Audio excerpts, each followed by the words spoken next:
Thank you. Hello, everyone. My name is Fred Petitpont. I'm the CTO and co-founder of a company called Newsbridge.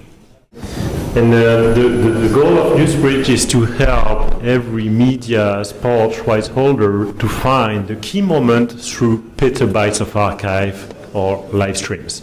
So you could have like 40 years of archive, you want an exact moment that happened 10 years ago. The promise is in less than 2 seconds you can find this content. And we're using a lot of AI to do that. We're using scene description, which generates summaries. Of course, we use transcription.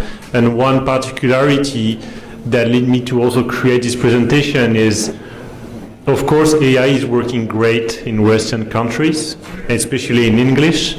But when we develop such project or we deploy such project on Arabic content, it can sometimes be different. And my goal is to present some of the things we discover and adapted for that purpose.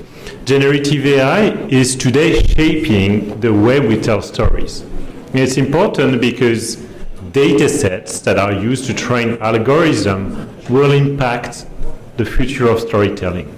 Here's an example. If you ask Midjourney to generate a picture of a scientist doing a major discovery, you will have 4 suggestions, and kind of always the same, 4 Caucasian males in their 40s. And this does not really reflect the world diversity. This is happening because most of the datasets are created in Western countries, in English, and there is no correlation between the number of datasets and the number of people talking the language. Absolutely not. So that's the truth at the moment. The good thing is there is a way to change that. Of course, there is overrepresentation of Western data and Western culture in dataset, and we can change this. It leads today to some kind of issue like this one. This is a full shot of a man in a hijab standing in front of a glass door. This is not possible. This is what we call an hallucination. But, I mean, in Western culture, when they train dataset, they did not take into account all the time this kind of difference. We do have other examples. This is a white, so all of this description have been generated automatically using Western dataset. A large crowd of people at a rally in Afghanistan. This is not the case, and you can see it by the flag. But when the US withdrew from Afghanistan, the media have been covering that so much that it impacted AI algorithm, meaning that you do have overrepresentation of Afghanistan in this kind of data set. We can change that, and there are 2 ways. The first one is what we call prompt engineering. Prompt engineers are kind of a future job where, well, basically, if we take the example of a scientist doing a major discovery, instead of asking that, you may ask, try different cultures, add women, at different ages, and you will adjust your prompt so that you will have better suggestion. But the thing is, you can't ask that to anyone. I mean, it has to be by default better. So you can also do fine-tuning. When you start an AI project, let's say transcription, and you want it to be very specific for a specific dialect, then you can fine-tune. You take an existing transcription data set, and you add information to that data set. That's the first step. Short term, easy. Long term is, well, it's kind of straightforward.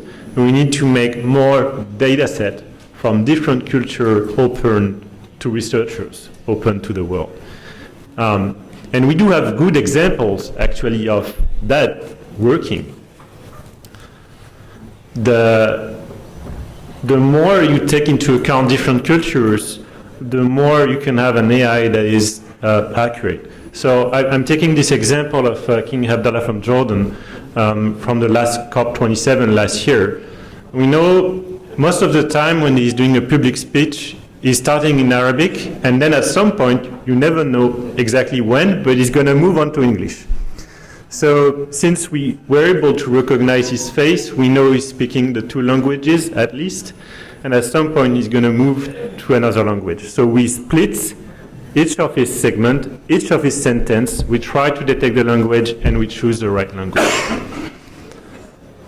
Another example we're working with Shark News at the moment is fine-tuning summary. We have a use case where we basically use all transcription and what we see, and we turn those interview into a 1-2 line sentence.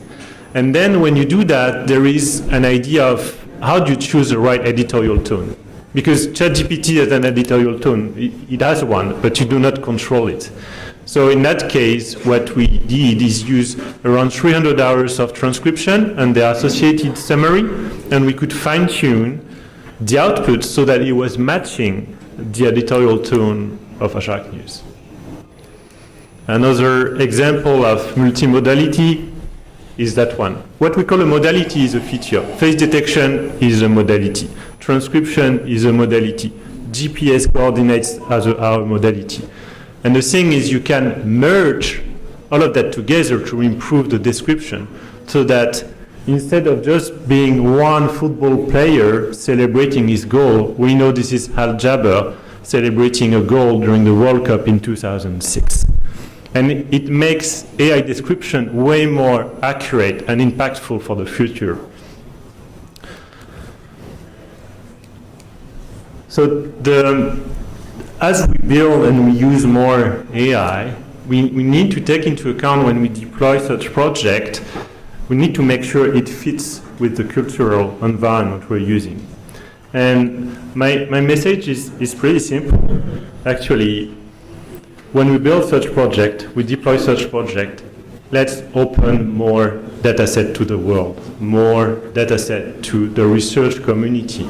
This will help us develop an AI that is more representative of the diversity of the world, and that will definitely promote better understanding and respect across all cultures. Thank you very much.